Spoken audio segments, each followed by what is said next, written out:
Salut les amis, donc aujourd'hui on se retrouve pour une petite vidéo de présentation des différentes semences que nous avons réussi à cumuler au cours des dernières années. Voilà, donc il y a un ensemble d'échantillons en fait on n'a pas encore semé ou que les semis ont raté l'année dernière, donc qui se trouve ici sur la bande du haut là. Donc on a eu aussi des semences qui nous ont été offertes. Donc voilà, vous avez par exemple ici sur la gauche du basilic, deux variétés de melons, on a trois variétés de courgettes différentes, voilà. Des blettes, des concombres, des betteraves, des courges, du maïs, des carottes, des petits pois gourmands, des cornichons, du chou Mizuma, du potiron bleu de Hongrie, des radis bleus d'automne, des betteraves crapaudines qui sont assez tardives. Ensuite, en dessous, vous allez avoir des haricots, potimarron red curry, radis noirs. Bon, ça, je suis pas trop fan, mais faut bien tester. Euh, Poireaux monstrueux de 40 ans, des aubergines et des poivrons qu'on va semer prochainement. Donc voilà, on va essayer de d'avoir une récolte sur l'ensemble de ces semences. Ça va pas être évident parce qu'il y a pas mal de choses qu'on maîtrise pas bien pour l'instant. Donc le cœur du sujet ici de cette vidéo, c'est surtout ce qui nous intéresse, les tomates. Donc ici vous allez avoir en fait une vingtaine de variétés de tomates, surtout de la grosse tomate. Donc certaines qui ont déjà été semées l'année dernière, qu'on a apprécié, et d'autres variétés en fait qui nous ont été offertes et qu'on va essayer de mettre à l'honneur cette année.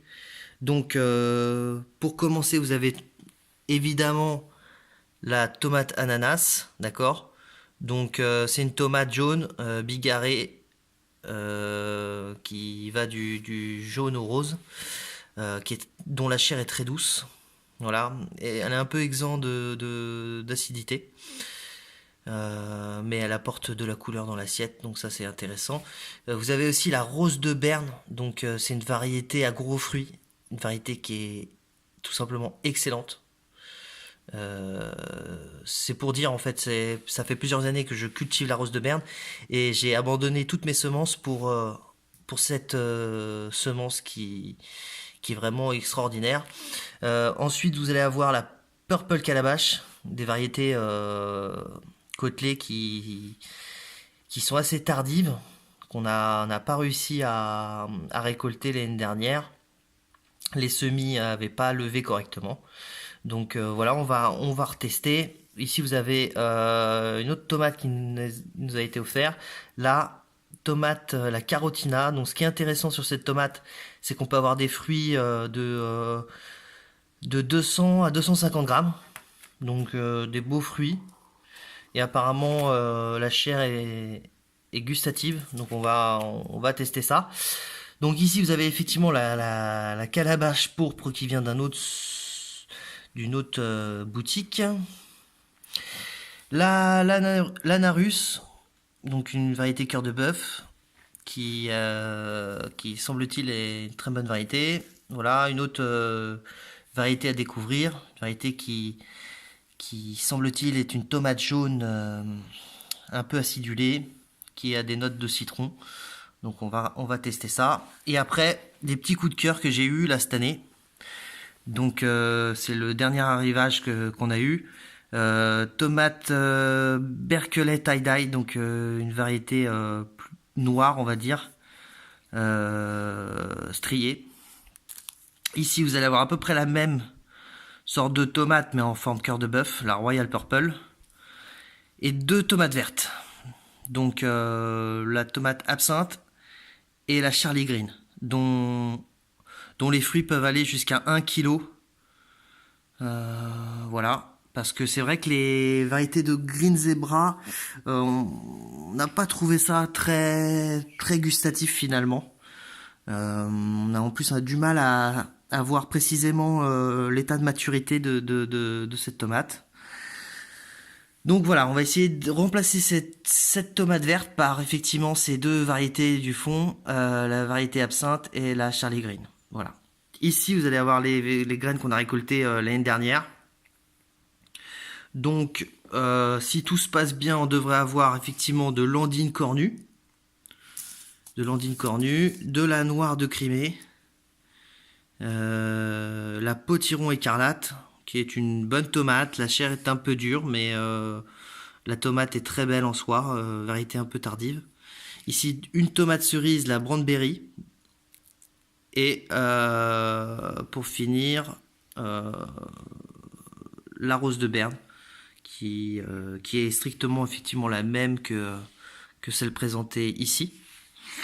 Donc tout ça en fait pour vous parler surtout en fait des variétés que nous allons pas semer. C'est ça qui nous intéresse aujourd'hui, c'est quelles sont les variétés que nous allons pas semer. Si ça peut vous éviter effectivement effectivement de tester des variétés et puis d'être déçu, nous allons vous donner notre ressenti par rapport à ces variétés.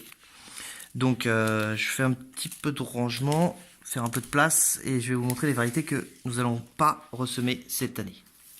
Et vous expliquer un petit peu pourquoi. Voilà. Donc ça se trouve ici. Donc la fameuse Green Zebra dont je vous parlais, qui ma foi est qui est pas assez acidulée.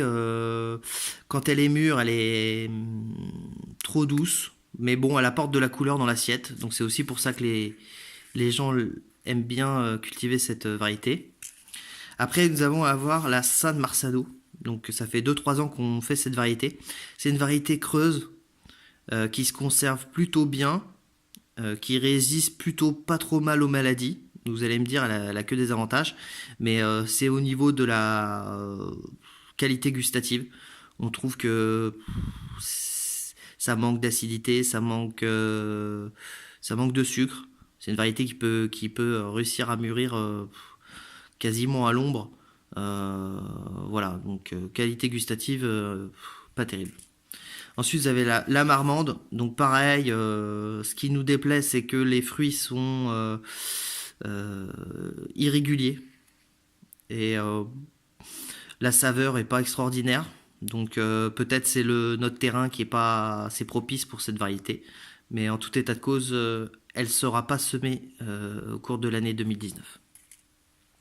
Ensuite, vous avez la Bosquet Blue, qui est une belle tomate, qui est un croisement en fait de plusieurs variétés. C'est une tomate noire, petite tomate, et le plant est malheureusement peu productif malgré nos nombreux essais. Donc on va plutôt abandonner cette variété. Maintenant, c'est une variété qui peut tout à fait être mise au potager pour être découverte. Le plant est violet, donc c'est assez atypique. Voilà. Ensuite, vous avez la miel du Mexique. Donc c'est une tomate assez commune. Hein. Elle a un goût plutôt sucré. Maintenant, on l'a pas trouvé sincèrement extraordinaire. D'autant plus qu'on veut se concentrer surtout sur les variétés à gros fruits. Donc cette année, on va faire de la place pour d'autres tomates. Ensuite, la précoce de Quimper. Donc ça, c'est une variété qui est, semble-t-il, précoce. Bon, les fruits sont pas très sucrés. On n'apprécie pas plus que ça cette variété-là. Donc on va mettre de côté. Tomate cerise, poire rouge. Donc ça, bon, on va peut-être en semer parce que ça résiste plutôt bien aux maladies. Ça permet de faire des salades de bonne heure dans la saison. Donc voilà. Mais un ou deux plants est suffisant, je pense. Donc ça, c'est la variété pour laquelle j'ai été un peu déçu. La tomate cerise Barbagnaca, donc elle résiste très très bien aux maladies. Ça, c'est vrai que c'est un de ses avantages. Maintenant, la peau est un peu dure et si je devais la cuisiner, je la cuisinerais directement dans des plats mijotés, de telle sorte à ce qu'on puisse enlever la peau qui est relativement dure. Donc voilà, cette année, ce sera sans elle. Ensuite, la Grégory Altaï, donc celle-ci, bon, c'est pas une variété extraordinaire. Quand on compare à une rose de Berne par exemple. Certains peuvent tout à fait l'apprécier, je l'entends. Maintenant, c'est une variété qui a eu la maladie du cul noir, qui n'a pas été très très productive au potager. Donc on refera l'essai, je pense, plus tard. Mais cette année, effectivement, elle va nous faire de la place. Ensuite, vous avez la petite Girella. Donc celle-ci, je pense qu'on va quand même la retrouver au potager parce que j'ai dû mélanger en fait dans un de ces sachets en fait quelques graines. Donc on risque de la retrouver au potager. C'est une bonne tomate. Tomate assez précoce, bigarrée, avec un peu d'acidité. C'est une bonne tomate. Alors ensuite, le chou calabrais à jet vert. Donc ça va être semé, mais en fin de saison. Voilà. Et puis vous avez la jaune de Belgique. Donc pareil, c'est une variété intéressante. Certains fruits sont creux, d'autres sont dont la chair est pleine, si on peut dire. Donc la chair est assez douce. C'est une tomate intéressante pour avoir une tomate jaune dans le jardin. Maintenant, je la trouve assez tardive, sincèrement, et pas très productive. Donc voilà, on va faire de la place et essayer de planter autre chose pour le coup. Voilà. Donc on a fait le tour des différentes variétés. Voilà, donc au fur et à mesure des années, on se rend compte qu'il y a certaines variétés plus intéressantes que d'autres. Et on va essayer de mettre le paquet, si on peut dire, sur des variétés comme la tomate ananas, la rose de Berne. Voilà, des très très belles variétés, des variétés à gros fruits.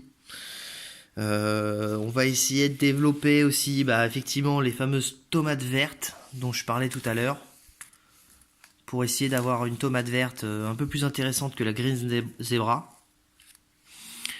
Voilà, on a des variétés qui sont magnifiques. Enfin, personnellement, je trouve magnifiques. Comme effectivement la Royal Purple ici, qui est une sorte de noir de Crimée en cœur de bœuf.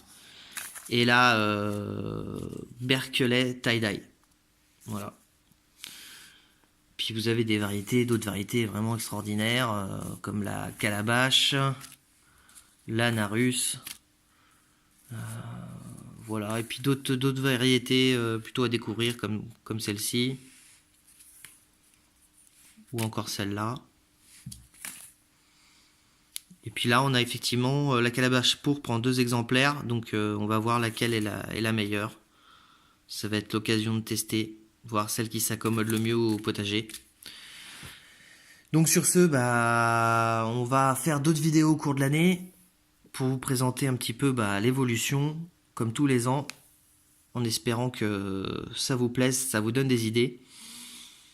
On n'a pas tellement de place non plus, nous, au potager, pour peut-être installer toutes ces tomates, mais on va essayer de trouver la place. On installe des petites parcelles le long des murs.